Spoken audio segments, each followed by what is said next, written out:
My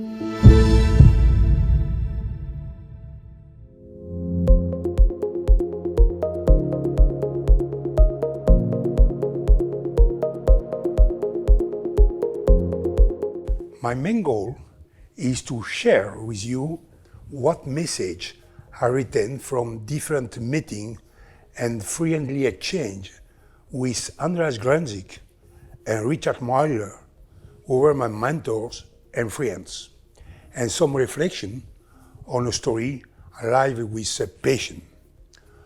Our journey will take place in 4 stages. 1 from Charles Dotter method to balloon angioplasty. 2, the journey to reach a dream, PTCA. Then the saga of stent, and finally, conclusive message. From Charles Dotter method to balloon angioplasty. In 1963, Charles Dotter proved that atheromatoma plaque can be compressed by inserting 2 coaxial plastic tubes, the Dotter effect. And he wrote a very visionary sentence.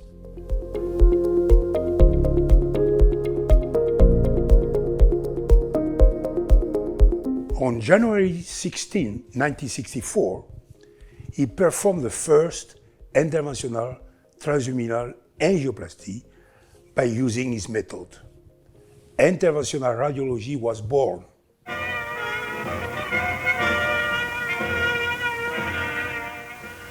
Here, the first look shows the stenosis. Now to thread the guide through it, always under fluoroscopy and with care. The patient watches. This time it practically fell through. It's not always this easy. It looks like we have it made. Yeah, looks good, but let's not count our chickens for another day or so. He understood the limit of the tools, but he did find any support to develop new tools. For the vascular surgeon community, there was no future for this technique. In 1965, he tried to dilate an iliac artery stenosis by using the Fogarty ambulatory balloon. He concluded that this compliant balloon was not suitable. Everard Ziegler was convinced by the Dotter method, and he performed the first peripheral angioplasty in 1968 and started teaching the technique in Europe. Andreas Grunzig, fellow in the radiology department in Zurich, visited Everard Ziegler in 1971 to learn the Dotter method. In December 1971, with the help of Everard, Andreas performed the first femoral angioplasty during the Dotter methods. Unfortunately, it was followed by a distal embolization into the popliteal artery. These 3 pioneers share the same vision. The coaxial catheter exerts a longitudinal force on the vessel wall. The application of a radial force seems more appropriate.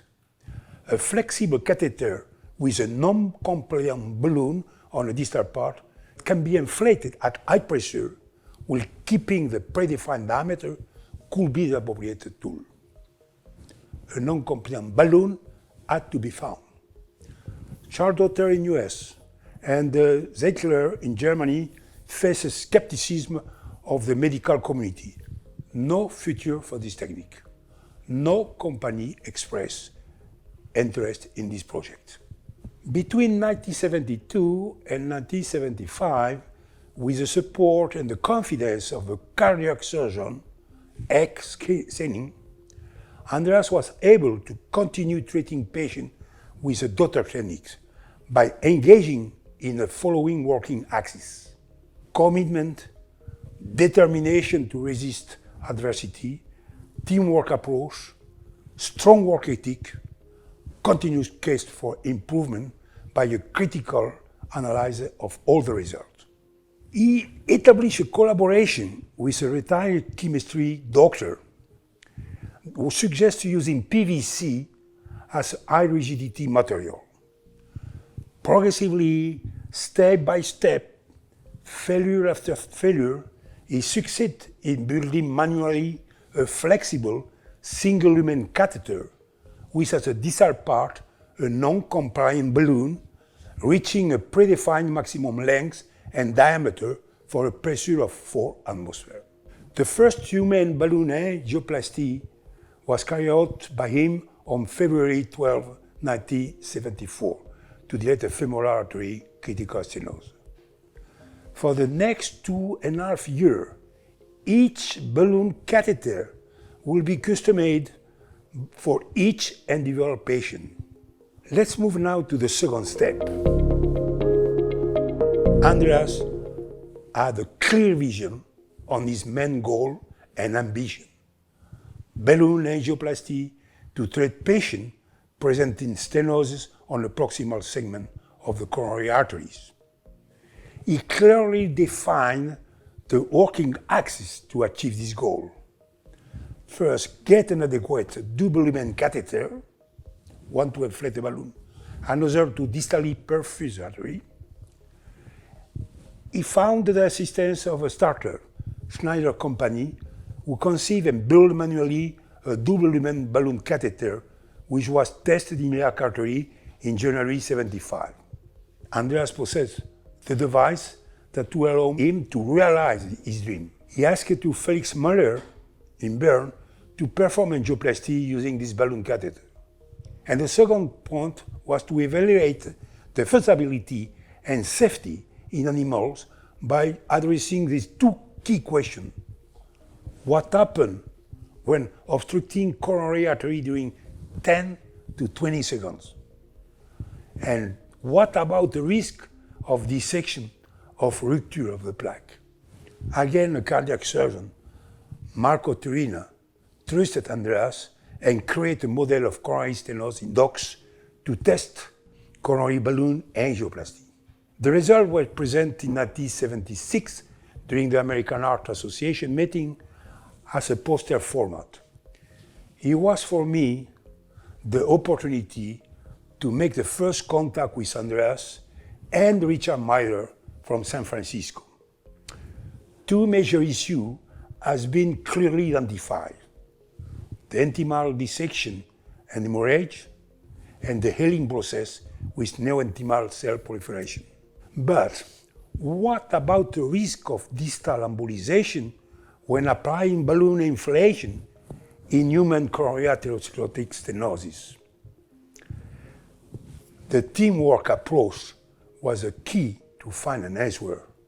Thanks to the collaboration of Elias Hanna, cardiac surgeon in the St. Mary Hospital in San Francisco, Richard Miller invited Andreas to explore this issue by performing intraoperative balloon dilatation of the coronary artery.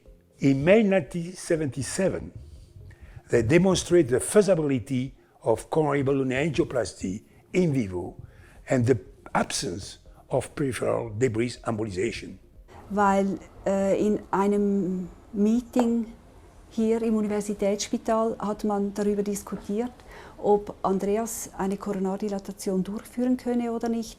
Und die meisten waren dann sehr skeptisch und haben gesagt, ja, wenn dann etwas passiert und so. Andreas then met Eliane Kalepa, the wife of Hugo Schneider, recently graduated from a business school, who was looking to develop innovations. Andreas' determination, rigor, and work approach make her enthusiastic and convinced. The small Swiss startup became Schneider Meditech in 1977, and the double lumen balloon catheter was patented under the name of Tilaka Balloon DG 2030 Glanzit catheter.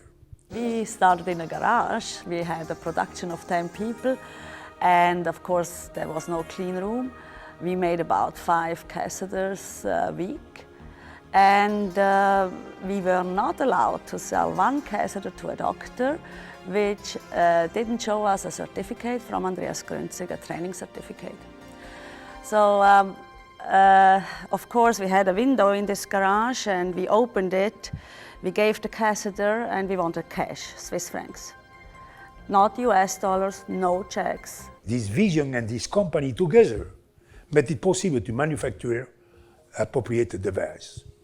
In September 1977, Benny Meyer presented a 30-year-old man with an nasal stenosis on an LED and was accepted to be the first patient treated with a new technique. Again, the surgeon was okay with the initiative. Do it. If something happens, I will operate. Dass es überhaupt machen konnte. Ich glaube, ohne die Worte von Professor Senning hätte er die Möglichkeit zum damaligen Zeitpunkt überhaupt nicht gehabt. And in collaboration with Benny Meyer, he successfully performed the first PTCA. Andreas became aware that his dream came true. He called Richard Myler and said, I've done it. PTCA technique was born. Das war am Abend vor einem Eingriff, als ich im Spitalbett gelegen bin. Hat sich der Dr. Grünzig bei mir vorgestellt und hat gesagt, er will mit mir etwas diskutieren, aber ich könnte zu ihm aufs Büro. Und dann bin ich dort hingegangen und er hat mit mir da ausführlich das diskutiert, was er im Sinne zu machen. Und dann hat er mir das skizziert, aufgezeichnet, erklärt, was eine Bypass-Operation ist und was er würde machen, die Dilatation. Er hat es noch nie gemacht an einem Menschen. Er hat allerdings schon Tierversuche gemacht, an Hunden, Affenversuche. Und das ist immer sehr gut gegangen. Bei Menschen haben wir den ähnlichen Eingriff schon gemacht in den Beinarterien. Haben wir dort auch schon Stenosen so aufmachen. Aber am Herz haben wir es an einem menschlichen Herz noch nie versucht. Und ich wäre also der erste Patient auf der ganzen Welt, der jetzt das einmal probieren möchte. Und der Grund, warum er gerade direkt an mich gelangt, ist, weil ich jung und kräftig. 40 years later, this third patient, in excellent condition, came in Paris with Benny Meyer to celebrate the 40th anniversary. But the head of the cardiology department were hesitant to let him proceed with the PTCA technique. He had to wait more than 2 months to get the second patient referred. Andreas successfully performed 2 other PTCA in Zurich and a full patient in Frankfurt by Martin Kattenbach. To prove the reproducibility, procedure was performed alternatively in Zurich and in Frankfurt. Richard Myler in San Francisco, Simon Sturzer in New York performed the first case on the same day. After our presentation and publication of the result, teaching the technique was a new challenge and dilemma. Due to the opposition from the cardiology community, it was important to disseminate the technique with wisdom. And Andreas innovated again. He launched the concept of live demonstration course. So here's the pressure. What's the height? What? Then what? Then he stops, yes. And a lot of people have shown this now around us. You cited them as well in your paper. And now you come with your hypothesis that we will name it science. If it's really a large artery, then I would start with the G. Könnten Sie mit Ihnen Dr. Stanford, Chief of Cardiology of the Journal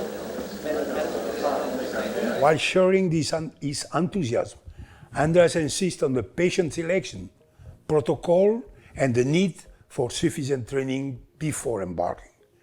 He considered that engaging in a systematic clinical evaluation process was essential for continuous improvement. He talked about failure as much as success. Each failure or complication must be analyzed with honesty, objectivity, and shared with peers as a key learning. The protocol consists in the following. After systematic administration of intracoronary nitrate, the feature of the lesion has to be drawn on paper on two orthogonal projections. The pressure gradient had to be checked after closing the lesion. And after inflation and deflation of the balloon, the success was defined as a residual stenosis less than 20% and no pressure gradient. I traveled several times to Zurich. Andreas was always been very welcoming, sharing reflection upon failure and complication, analyzed with honesty and objectivity. And I didn't appreciate on that study how awkward the orifice of the left vein was. It was an unusual orifice. But we have the impression that we can stop the extension and that we can stop. He shared the tips and hints he had learned from previous experience. Richard Meyer welcomed me to San Francisco for 2 months.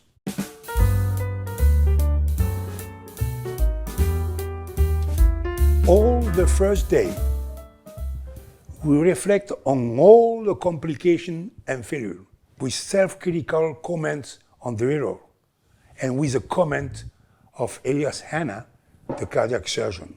In 1980, Andreas invited all the center to share their result with honesty. The success rate was only 66%. 10% acute occlusion requiring urgent coronary bypass surgery. 1.5% of mortality. What should we do? How to improve this result? To share the failure with peers, to learn from each other seemed essential to him. Andreas solicited participants to objectively present their failure in order to gain positive information and learn key lessons for the future. In front of Mason's sons, he invited me to express critical reflection on coronary dissection, and afterward, they gave a constructive remark to the audience. In October 1980, Andreas moved to Atlanta. The message I keep for this friendly exchange is to engage in a continuous quest for improvement by taking into account the systematic critical analysis of failure, sharing them with peers, and learning from the experience of others. Of course, an improvement of the device was required. For most of our problems at the present time, the balloon catheter is quite a good answer. But the more we depart, as I said, to more diffuse disease, the more we have to change our directions to additional catheter systems. Catheters or instruments which then could solve problems like getting rid of a dissection which is like a flap hanging in the lumen obstructing the blood flow. Catheters who are able to eliminate embolizations, plaques, thrombi, etc. So we have to have more armamentarium than the balloon catheter only. We need more than that. John Simpson developed a new catheter system, a coaxial, stable guide wire with a very low profile balloon. 1982 in Toulouse, John presented the first clinical results.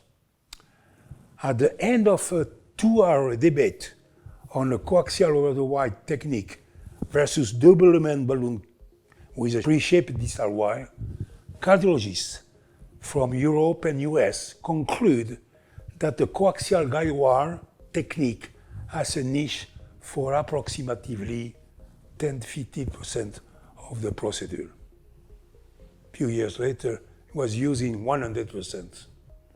This is when I learned to be cautious before expressing a negative point of view in the potential future of an innovation. Between 1982 and 1985, Jeff Archler expanded the education on elderly, on patients with acute coronary syndrome, primary angioplasty in acute phase of MI, patients with multi-vessel disease or multiple stenosis, treated during one procedure by using a very low profile balloon with a tapered wire. In March 1985, during the SEC meeting, a debate on this topic took place in a full auditorium. Examples of complex procedure were presented by Jeff Archer. Multiple lesion, distal lesion in one procedure resolution of an occlusivity section by plunge or rapidly repeat balloon inflation with a spectacular skill. The patient's safety was Andreas' top priority. He recommended only dilating a single lesion on a vessel. On a patient with two vessel disease, a staging approach, starting with the most critical lesion and 1 day later ensuring that the result is good before proceeding to the second dilatation. Richard Miller invited us, Andreas, Simon, Sturzer and I, to spend the weekend following this meeting in San Francisco. During a dinner, Andreas expressed the following comment: "Jeff is very strong. I am not capable of doing what he has shown, and few cardiologists can claim to do it. Nevertheless, I am convinced that Jeff's intuition to broaden the indication on patients with acute coronary syndrome, multivessel disease, or complex lesion is the future of the technique. However, currently, if the cardiologists who don't have the same skill try to extend the indication for such patients, the complication rate will destroy the future of this still controversial technique. Our responsibility is to teach how to address challenge step by step, starting with simple lesion, in always placing the patient at the center and not the personal skill. A rigorous evaluation of the extension of the technique on patients with multivessel disease or more complex lesion is mandatory." Anders died on October 27, 1985. The improvement of the balloon catheter technology with lower profile adapted balloon catheter allowed to extending the indication of balloon angioplasty both to coronary and peripheral disease, including iliac, femoral, popliteal, and renal stenosis. In 1986, a German cardiologist patented a motorized system, later named by a US company as rapid exchange. It became the reference technique for balloon and other associated techniques. We can sum up the key message for this period as follows. We need to build our project by engaging in the following action. 1, commitment and determination. 2, teamwork. 3, strong work ethic. And 4, a continued case for improvement by critically analyzing results. The major issue was acute or subacute occlusion of the vessel, imposing a systematic surgical standby. Before expanding the indication, it was necessary to find a solution. Several technologies were proposed, but back to Charles Dotter. In 1969, he published a paper about long-term patency in popliteal duct artery using uncoated coil spring. For the surgeon, saying, this concept of vascular scaffold seemed to be the logical solution. He persuaded a businessman, Hans Wolsten in Lausanne, to invest to create a new venture, MedAdvance, to develop a self-expandable stent in collaboration with Ulrich Sigvar, a cardiologist involved in PTCA. Experimental studies on animals were conducted in Toulouse, in France, and the first implantation in patient was performed in December 1985 by Jacques Puel. On June 1986, during a live demonstration course in Lausanne, Ulrich Sigvar implanted for the first time a wall stent on a patient who presented an occlusion of the LED after successful balloon angioplasty performed by Barry Rutherford, avoiding emergency bypass surgery. However, the initial clinical results were disappointing due to the difficulty of implanting this stent correctly and the high rate of subacute thrombose. In the US, the balloon expandable metallic stent were being developed in one hand by Cesare Gentrucco and Gary Rubin, and the other end by Julio Palmas and Richard Schatz. The efficacy of stent in treating dissection has allowed for the expanding of the indication in patients with more complex lesion or multivessel disease. But the initial enthusiasm soon faced a new problem. 5 to 10% rate of subacute stent thrombose, despite an aggressive anticoagulant regime responsible of vascular access complication. The risk factor and the chiral platelet aggregation were identified, and the solution were working out step by step the dual antiplatelet treatment. By the way, we must highlight the essential contribution in France of Michael Maurice. The dual antiplatelet treatment and the optimization of final stent deployment overcome the issue of subacute stent thrombose. The use of PCI began. In 1993, the transcatheter approach was extended to PTCI by Ferdinand Krimener in Amsterdam.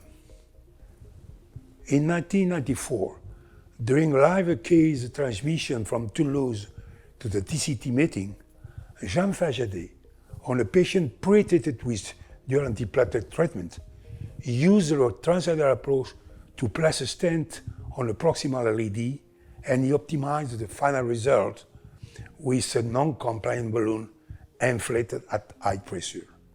1 hour later, the patient came back to the cathlab and spoke to the audience. The modern PCI was initiated. The transcatheter approach remained controversial for many years as various device closures were investigated. Then start the stent fever. Coronary stenting has been widely applied on patients with long lesion, bifurcation lesion, MVD, primary PCI, and sometimes full metal jacket. It was the beginning of a period where investment opportunity appeared to be beneficial with high market growth potential. Numerous startups developed different stent design. Specific stents were designed to treat peripheral disease, iliac, femoral, popliteal, and carotid stenosis. However, Mother Nature was not under control.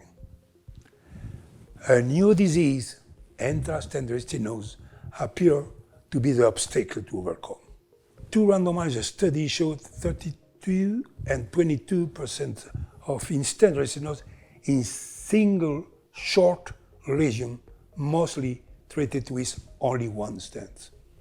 But in real life, the rate of focal or diffuse or proliferative or occlusive in-stent stenosis was much higher.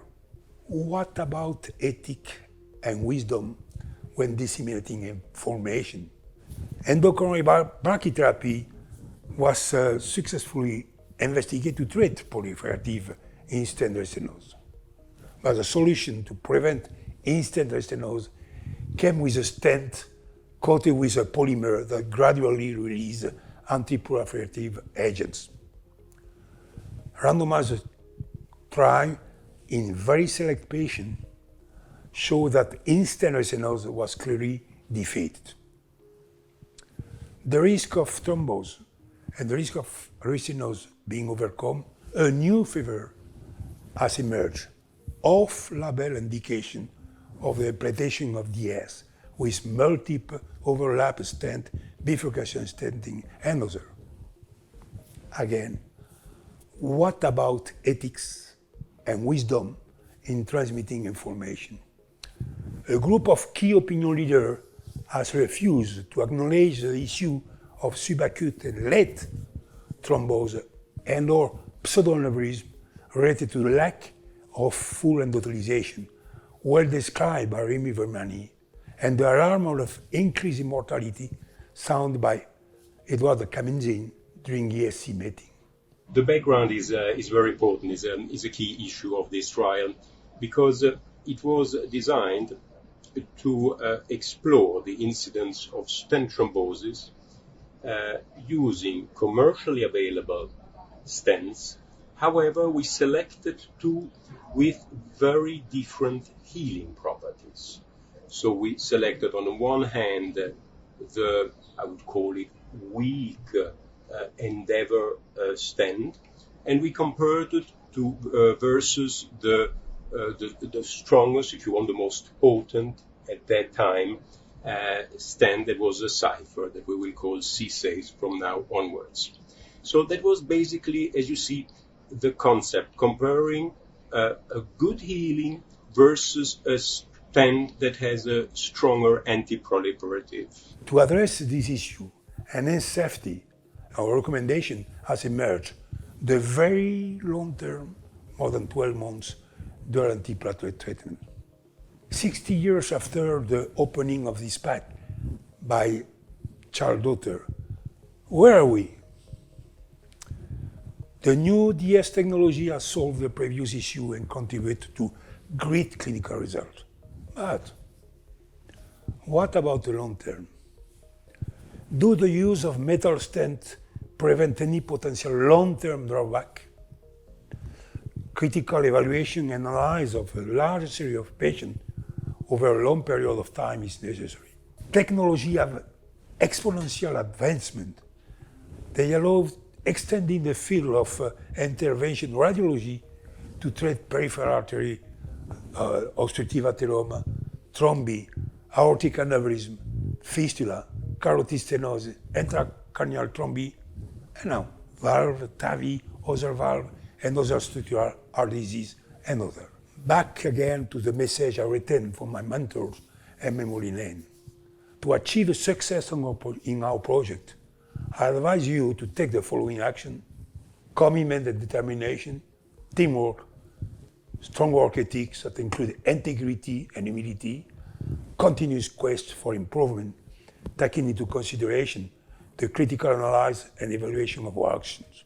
We now face a new problem: the rapid dissemination of a huge flow of information, easily accessible and sometimes contradictory.